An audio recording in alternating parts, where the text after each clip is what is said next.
The painting titled The Virgin and Child with Saints, Louis and Margaret is a remarkable work of art that captures the intricacies of devotional representation, religious symbolism, and political ideology through the lens of late medieval or early Renaissance artistry. Every inch of the composition is layered with meaning, and the technical execution reveals the hand of a skilled painter deeply rooted in the Flemish tradition. The piece seamlessly blends realism with the mysticism of Christian iconography. At the center of the painting is the Virgin Mary, serene and solemn, seated on an ornate throne. She holds the Christ child, who is animated and naturalistic in his gestures, his slight twist and interaction with a goldfinch. This small bird, often seen in Christian art, carries deep symbolic meaning. The goldfinch is traditionally associated with Christ's passion and crucifixion.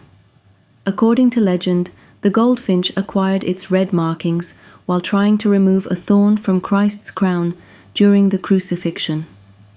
Mary's red robe, sumptuous and heavily draped, stands in stark contrast to her pale skin and the delicate child, symbolizing both royalty and sacrifice.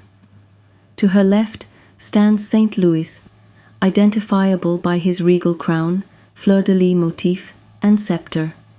His expression is solemn, contemplative, and regal. His elaborate blue and gold robe is embroidered with the royal fleur-de-lis, reinforcing his identity as the French king canonized for his piety. His placement in the painting, standing close to the Virgin and Christ, implies a sanctified status and proximity to divine grace. On the right, Saint Margaret is easily recognizable through her attribute, trampling the dragon beneath her feet, a visual symbol of her triumph over Satan and evil. Her presence complements the Virgin's as a female saint who exemplified purity, martyrdom, and divine favor. Her richly embroidered dress, the white dove perched on her shoulder, and her reading from a devotional book reinforce her spiritual authority and contemplative nature. The architectural setting is equally significant. The intricate columns and tiled floor suggest a holy temple or heavenly palace, emphasizing the divine nature of the encounter.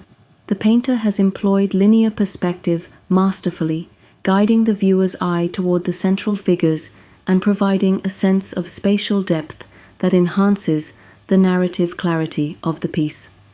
The background architecture also includes Gothic tracery and niches that house sculpted figures, possibly saints or prophets, which add another layer of theological complexity. These figures seem to silently witness the scene, reinforcing the idea that divine presence transcends time and space. The dragon under St. Margaret's feet is a disturbing yet captivating element. It is grotesque, snarling, and rendered with uncanny detail. The beast's presence injects an element of struggle and triumph, echoing themes of redemption, martyrdom, and victory over sin. Its exaggerated features make it almost demonic, serving as a potent visual metaphor for evil conquered by faith. Symbolism pervades the entire painting. The infant Christ holding a goldfinch is a direct reference to his future crucifixion. The lilies embroidered on St. Louis's robe represent purity and his French heritage. The dove on St. Margaret's shoulder signifies the Holy Spirit, while her subdued demeanor emphasizes contemplative virtue. The composition follows a clear hierarchical structure, with the Virgin and Child in the center, elevated on a throne, placing them at the apex of both spiritual and visual focus. The surrounding saints are deferential in posture, framing the Virgin and Christ as divine rulers in a celestial court. Color plays an essential role in guiding emotional tone. The deep reds of Mary's robe contrast with the cool blues and whites of the saints' garments. The overall palette is rich but harmoniously balanced, evoking opulence while maintaining a sacred solemnity. The brushwork and textures are meticulously rendered. From the sheen on Margaret's dress to the scaly hide of the dragon, every material is painted with a tactile realism. This emphasis on materiality serves to elevate the spiritual by grounding it in the recognizable and sensory world. The figures' facial expressions are subdued yet expressive. Each face conveys a unique spiritual emotion: Mary's introspection, Louis's solemnity, Margaret's calm confidence. These emotional tones help draw the viewer into the inner life of each figure, encouraging meditative reflection. The painting can also be seen as a political statement. By including Saint Louis, a French king, the artist perhaps sought to appeal to French patrons or promote a specific dynastic agenda. The inclusion of saints with royal or noble ties may have been an effort to elevate the status of the commissioner or intended audience. This blending of sacred and political iconography was not uncommon during the late medieval period. Paintings were often commissioned by powerful patrons who used art as a means to demonstrate both piety and influence. The luxurious garments, architectural opulence, and precise attention to heraldic symbols all speak to this dual intention. Despite the grandeur, the emotional tone remains restrained and meditative. This quality aligns the painting with the devotional art tradition that encouraged personal contemplation rather than dramatic narrative.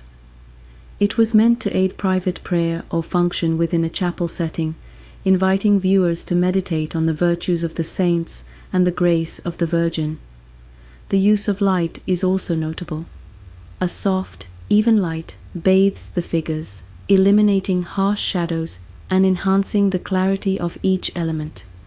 This technique reinforces the painting's ethereal quality and ensures that every symbolic detail is clearly visible to the viewer. The intimate interactions between the figures suggest a divine family rather than a rigid court.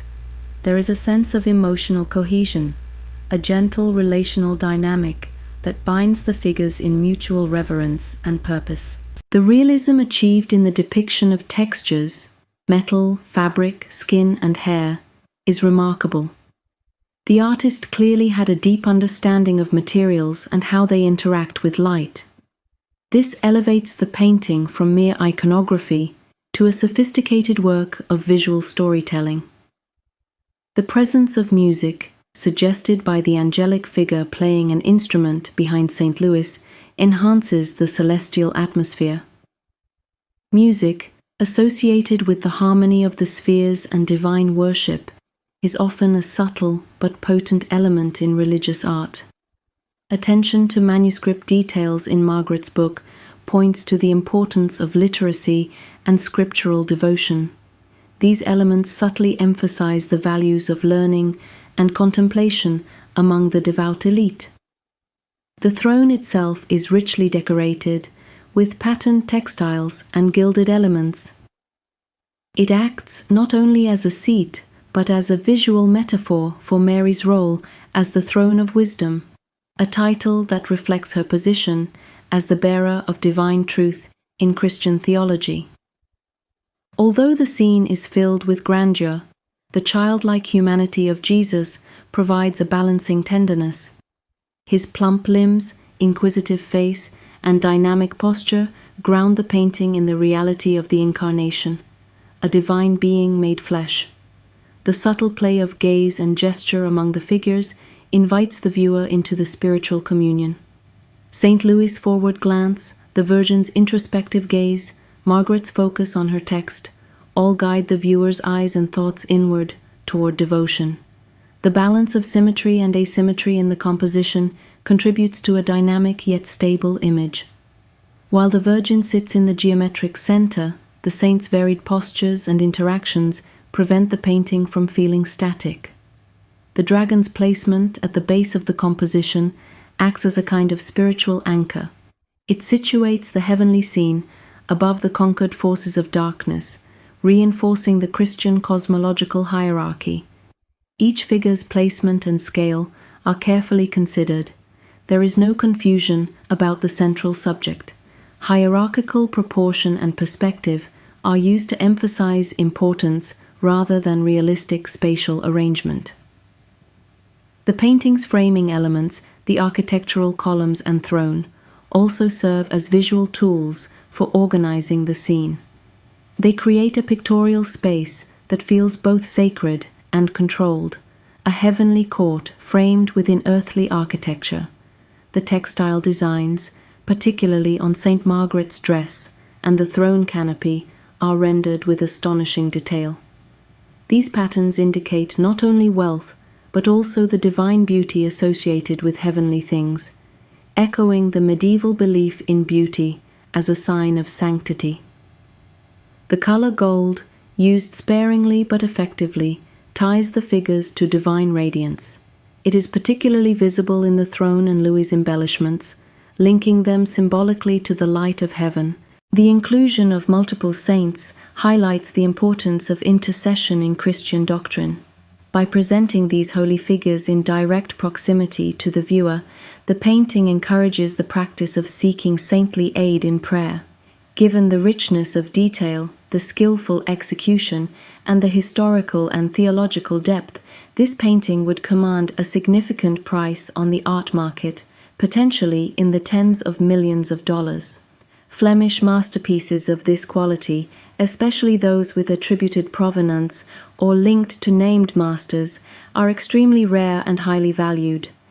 If confirmed as the work of a known master or from a prestigious school, such as those of Hans Memling or Rogier van der Weyden, the valuation could soar even higher. Provenance, condition, and historical significance would all play roles in determining final price. Additionally, the painting's theological richness and courtly associations make it highly desirable for museums, particularly those specializing in Northern Renaissance or Christian devotional art. The work bridges the sacred and the aesthetic, making it a crown jewel in any collection. The painting, The Virgin and Child with Saints Louis and Margaret, is housed in the National Gallery in London, United Kingdom. It is part of the museum's extensive collection of European paintings and is an important example of early Netherlandish art. If you're interested in seeing the painting in person, you can visit the National Gallery, located in Trafalgar Square, London. In sum, The Virgin and Child with Saints Louis and Margaret is not merely a painting, but a theological tableau, a political statement, and an artistic triumph. It invites the viewer into a layered meditation on sanctity, kingship, and divine mystery.